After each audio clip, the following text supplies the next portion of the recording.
Hello and welcome to another Algebra 2 lesson by eMath Instruction. My name is Kirk Weiler and today we're going to be doing Unit 1, Lesson 2 on additional expression work. Now in our previous lesson we looked at various terminology associated with algebraic expressions, how to evaluate them, what makes a zero of an expression, what makes an expression undefined, etc. Today we're going to just look at a few more sort of basic ideas within expression work that you want to be comfortable with before we really kind of start to get into the heart of Algebra 2. So let's get right at it. You might want to have a calculator handy for today. It doesn't even necessarily have to be a graphing calculator. I'm going to have my TI Inspire that's going to come out I think just once during this lesson. Anyhow, let's talk about additional common operations. In our last lesson, we examined and evaluated expressions that were mainly polynomial and rational expressions. We should be familiar with other mathematical operations that might arise early in this course, such as square roots and absolute values. So let's start off with some square root work with exercise number 1. Given the expression square root of x plus 10, answer the following questions. Letter A, evaluate the expression when x equals 6. All right, well, we evaluated expressions in the last lesson. Why don't you go ahead and substitute 6 into this expression and determine its value? Pause the video now. All right, let's do it. Here we go. So I'm going to simply put in a 6 wherever there's an x. All right, obviously 6 plus 10 is 16, and the square root of 16 is 4. All right, simple enough. Now, there's a common misconception with algebra and square roots that I want to get into right away. Let's take a look at letter B. Why does this expression have only one value when x is equal to 6? All right. Why doesn't it have two values? All right, so let's get into this right now, right? I didn't say, oh, it's the square root of 16, which is both positive 4 and negative 4, right? All right, that's not the case. So why does this expression have only one value when x is equal to 6? Well, it's because there is no negative in front of the square root. All right, and this is something that's very, very critical to understand. So let's kind of talk about it on the next slide. All right, important square root fact. Although every positive number has two square roots, there's no doubt about it, right? 16 has two square roots, both 4 and negative 4. Okay, because 4 times 4 is 16, and negative 4 times negative 4 is 16. Absolutely. By the way, every number has 3 cubed roots, and every number has 4 fourth roots, etc., etc. Okay? Now you might be like, wow, how could a number have 3 cubed roots? And you might take a look at that by the time you take a class called pre-calculus, which in theory could be next year. Anyway, not the point. Although every positive number has two square roots, it's important to note that when a square root appears in an expression, all right, so you're given an expression, the sign of its result is given by whether there's a negative or not attached to the square root. So if there's a negative in front of the square root, like there is in exercise number 2, letter A, well then we're looking for the negative square root. All right. When there's not a negative in front of the square root, like there wasn't in the last problem and also in letter B, then we're looking for the positive root. All right. And this is important because we want an expression to have only one value when we substitute in a particular value for the variable. We don't want it to have 2 values or 3 values or 4 values. We want it to have only one value. Now that's different than when you're taking, let's say, solving an equation and a square root comes in to, let's say, undo a squaring, okay? Then you're likely to get both a positive and a negative answer, okay? But when a square root simply shows up in an expression, whether it's positive or negative, all depends on whether or not there's a negative in front of the square root or not. Let's take a look at exercise number 2. Evaluate each of the following expressions involving square roots. All answers will be rational, meaning that there won't be any irrational numbers. Well, let's take a look at letter A together. Negative square root of 2x plus 11 for x equals 19. All right, let's just do it. So when I'm doing this problem, right, what I'm going to do, just like before, is I'm going to put in 19 for x. All right, I need to figure out what we have underneath the square root. 2 times 19 is going to be 38. All right, now 38 plus 11 is 49, and now literally I'm finding the negative square root of 49, which is negative 7.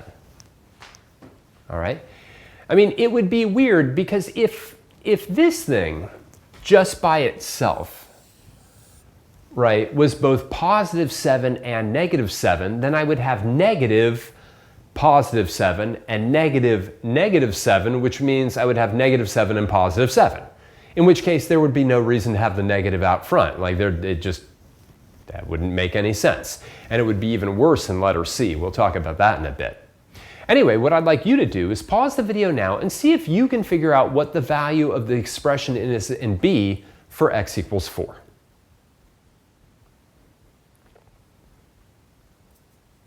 All right, let's do it. So in letter B, all right, we got a little fraction work going here. I'm going to put 4 in, and I'll have 4 plus 5 in the numerator of that fraction, 4 in the denominator. I'll get the square root of 9/4, and that will be positive 3/2, right?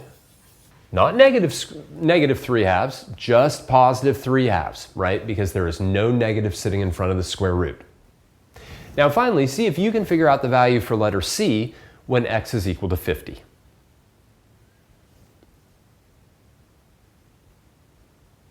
All right, let's do it.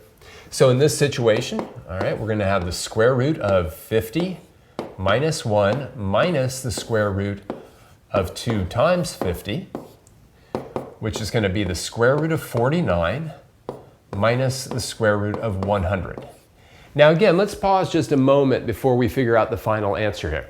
Again, imagine how crazy ugly this would be if the square root of 49 was both plus or minus 7, and the square root of 100 was both plus or minus 10. We'd have 4 different answers, not 2, we'd have 4. We'd have 7 minus 10, negative 7 minus 10, negative 7 minus negative 10, and positive 7 minus negative 10. I mean, it would just be crazy, right? It would be absolutely insane. You could even argue here we would have a ton of different answers, all right? But here, because square root of 49 doesn't have a negative in front of it, it is simply 7. And here, the square root of 100 is 10, and 7 minus 10 is negative 3. Again, the square root operator in this situation would be nearly useless if it was returning both a positive and a negative answer because of how many different answers we would end up having. All right, let's take a look at exercise number 3, and then we'll move on to a different operation. An object is dropped from the top of a building. The time, in seconds, it has been falling is given by the expression the square root of d divided by 16, where d is the distance in feet the object has fallen. To the nearest tenth of a second, how long will it take an object to hit the ground if it is dropped from a height of 70 feet? All right, this is simple enough, but it is going to result in an irrational answer, which is why they're asking for our answer to the nearest tenth of a second. But it's simple enough, right? This is the expression we're trying to evaluate when d is equal to 70 feet, right? If we drop it from a height of 70 feet and it hits the ground, then it has dropped a total distance of 70 feet. And so what we want is simply the square root of 70 divided by 16. Now there's no real reason to simplify that fraction or anything like that. What I'd like you to do is evaluate this expression on your calculator, round it to the nearest tenth of a second, and then we'll take a look at it on our calculator.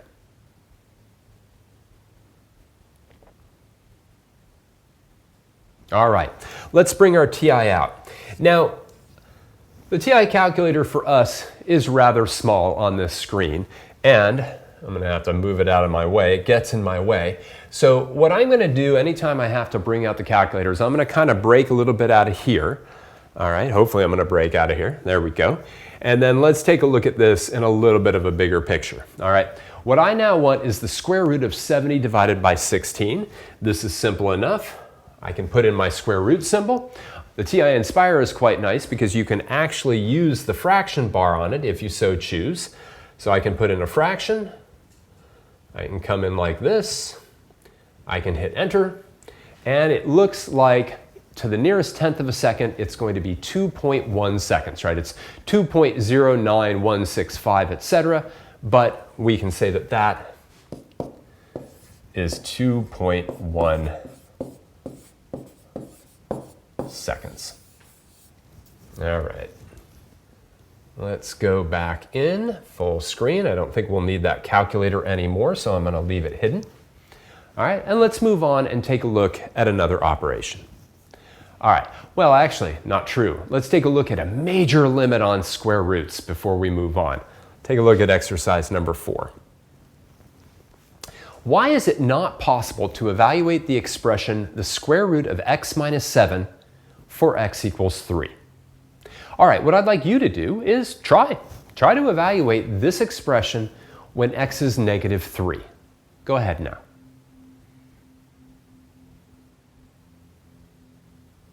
All right, well, let's take a look. So if I try to put that in, right, then what I'll end up having is the square root of 3 minus 7, which is the square root of negative 4, which is what, right? Now, look, you can speculate here, right? The square root of negative 4, well, is it negative 2? No, because negative 2 times negative 2 is not negative 4, right?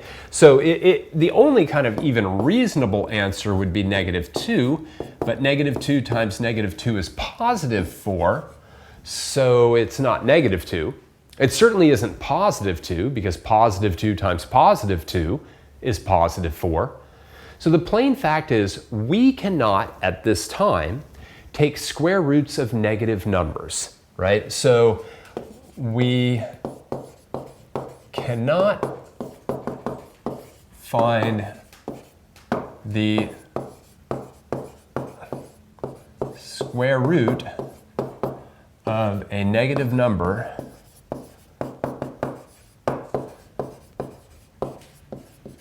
because, let me move this out of the way, any real number squared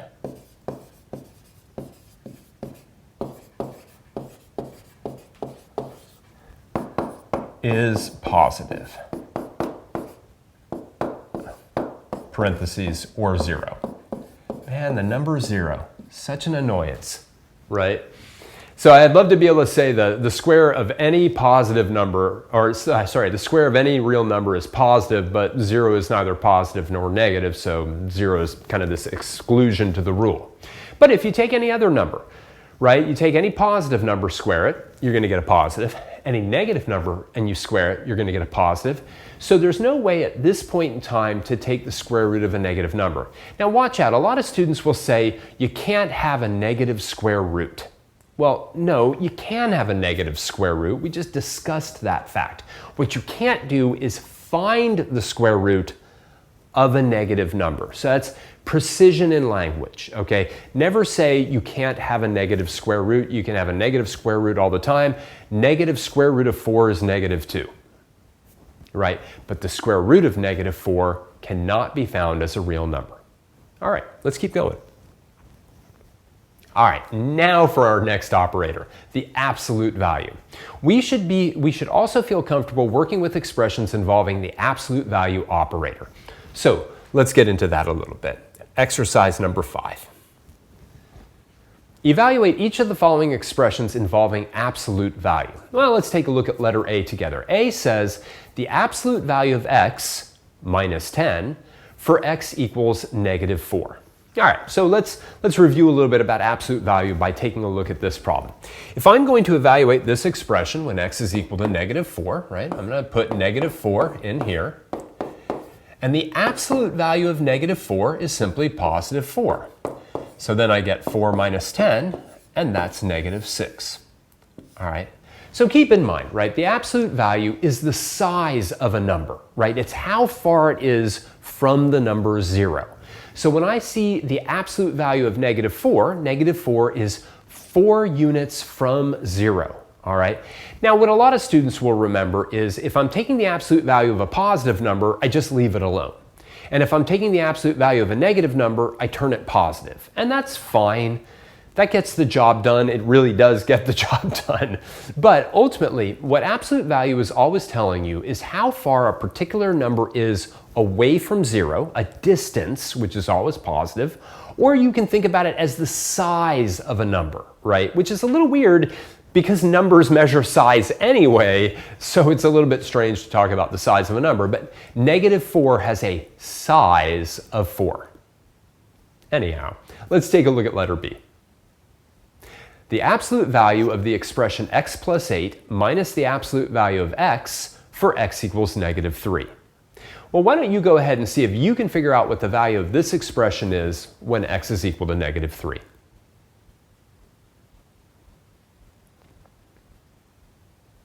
All right, well, let's do it. So, for this particular expression, right, we get the absolute value of negative 3 plus 8 minus the absolute value of negative 3, all right? Negative 3 plus 8 is positive 5, so I have the absolute value of positive 5 minus the absolute value of negative 3. The absolute value of 5 is just 5, and the absolute value of negative 3 is 3. And so I get 5 minus 3, which is equal to 2. All right, that's it. Okay, let's take a look at letter C. Negative 1/2 times the absolute value of t minus 16 for t equals 4. All right, see what you can do on this one, and again, try to do these without your calculator. Pause the video now.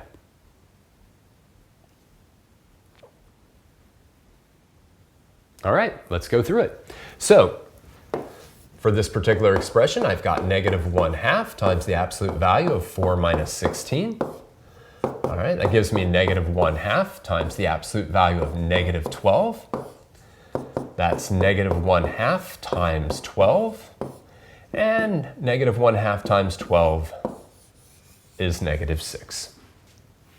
All right, apparently I really liked the answer negative 6 in this problem as I made it the answer to both A and C.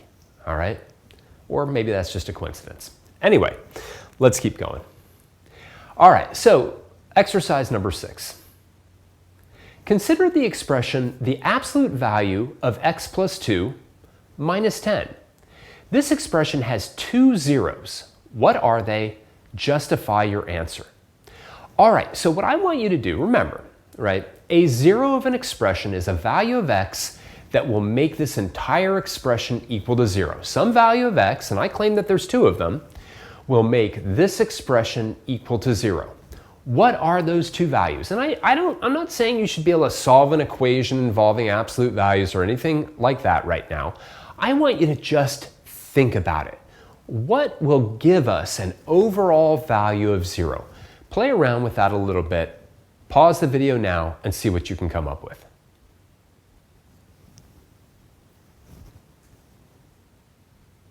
All right, so let's think about this, right? I want this expression to be equal to 0. Now, the only way this expression is going to be equal to 0 is if this expression, right, is equal to 10. That's the only way it's going to happen. All right? Well, how can this expression equal 10? Well, the only way this expression can be equal to 10 is if, well, let's see, I mean, x plus 2 is equal to 10, right? That would get the job done, obviously, because the absolute value of 10 is 10, right? In which case, x equals 8 is definitely a 0. All right, and then just think about it. I mean, if I put 8 up here, I'd have the absolute value of 8 plus 2, which would be the absolute value of 10, which would be 10, and 10 minus 10 would be equal to 0. Bingo. Now, you might think, well, then x equals negative 8 would also be a 0. Except if I put negative 8 up in here, I'd have the absolute value of negative 8 plus 2, which would be the absolute value of negative 6, which would be 6, and 6 minus 10 is not 0. So the other way that we could have a 0, right, is if x plus 2 was equal to negative 10. Right? If x plus 2 was equal to negative 10, well, then the absolute value would be equal to 10, and 10 minus 10 would be equal to 0. In which case, x would be negative 12. All right, and those would be our two zeros. All right. Now, sometimes an expression won't have a 0. Let's take a look at that in exercise number 7. Why can the expression absolute value of x plus 2 plus 10 not have any zeros? Now, this isn't a typo. All right, sometimes you'll find typos in my worksheets. This is not a typo. Right? Our last problem was the exact same expression, except instead of a positive 10 there, it was a negative 10, and we had two zeros. I claim this expression can't have any zeros whatsoever. I want you to pause the video and think about why that is true.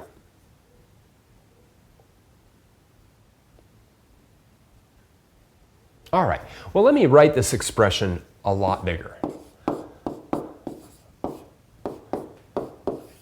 Okay, well, let's think about this for a second.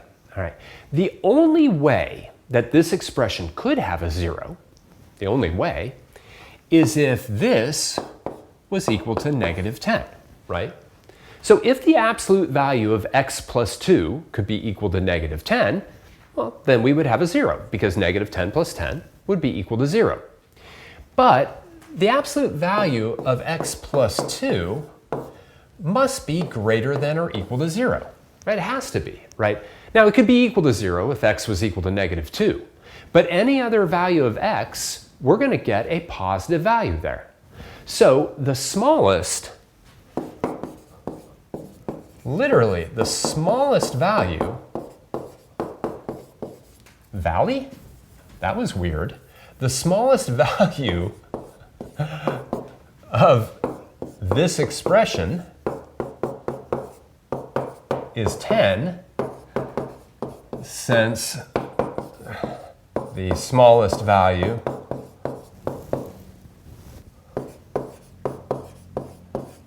of absolute value of x plus 2 is 0. All right, so there's no way to have a 0, right? There's no way to even have the number 7 come out of this expression. The smallest value we could possibly have would be 10. All right, let's take a look at one last problem, combining operations. Now, certainly expressions can combine a variety of different mathematical operations, and we've already seen this, right? But let's take a look at one that looks a little bit beastly, but I think we can handle it. Exercise number 8. Consider the somewhat complex expression, the square root of the absolute value of x minus 8 divided by 5x squared plus 4. Now, just looking at this expression, letter A, what is the last operation that would be performed when substituting a value into this expression? In other words, if I gave you a random value of x, I don't know, like x equals 2, and I plugged it into this expression and I started to work through it all, what would be the last thing that would be done? Pause the video right now and write down the last thing that you would do.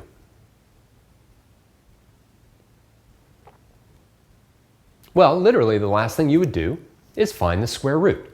And that's important, right? Like for me, I look at this and there's no question at all that the last thing I'm doing is taking the square root, because it's kind of on the outside of it all, right? Everything else is under the square root. So the last thing I'm going to do is find a square root. All right.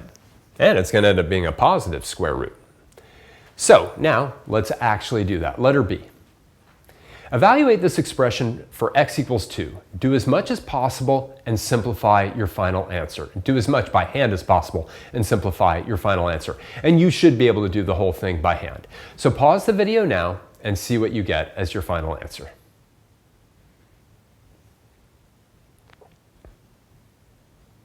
Now, of course, it never hurts to do something by hand and then check it using the calculator. All right, if you're doing it all in the calculator, you're kind of robbing yourself, especially early on in this course, from important review like work with signed numbers, work with the absolute value, work with the square root, and things like that. So I really, really encourage you to do as much as possible early in this course without your calculator.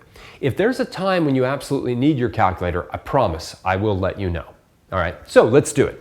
All right, for this particular problem, all right, I'm going to substitute x equals 2 in. I'm going to have the square root of the absolute value of 2 minus 8, all divided by 5 times 2 squared plus 4. All right, I can work on both the numerator and the denominator sort of at the same time. I'll have the absolute value of negative 6 in the numerator. In the denominator, I'll do that squaring first, so I'll have 5 times 4 plus 4. All right, I just can kind of continue working this down. In the numerator, the absolute value of negative 6 is 6. In the denominator, I'll then have 20 plus 4. All right, then I'll have the square root of 6 over 24.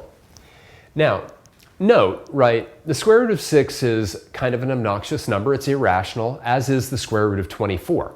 But the fraction 6/24 can be reduced into the fraction 1/4, all right? And although both 6 and 24 have irrational square roots, the square root of 1 and the square root of 4 are both very nice, and our final answer here is one of our favorite fractions, the first one we probably ever learned about, 1/2, all right? So, I mean, you probably knew about 1/2 before you knew about almost any other types of numbers, because when you were 3½, your parents were saying you were 3½, right? You know, if you're 5'11½, well, then you're probably rounding up to 6 feet. But anyway, not the point. Final answer here, 1/2. All right, let's wrap this up. So primarily what I wanted to do today was work with 2 additional ideas that are very important in math that you've already been exposed to: square roots and absolute values. All right.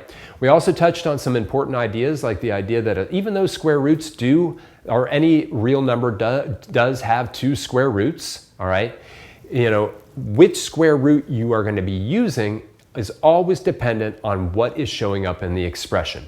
Is it the negative square root? Is it the positive square root? That will be shown in the expression that you're working with. We also looked at absolute value and reviewed just some basic operations with it. Hopefully those are easy enough. Both square roots and absolute values are going to come up a lot in this course, so make sure that you pay particular attention to this homework. For now, I just want to thank you for joining me for another Algebra 2 lesson by eMath Instruction. Until I see you again, keep thinking and keep solving problems.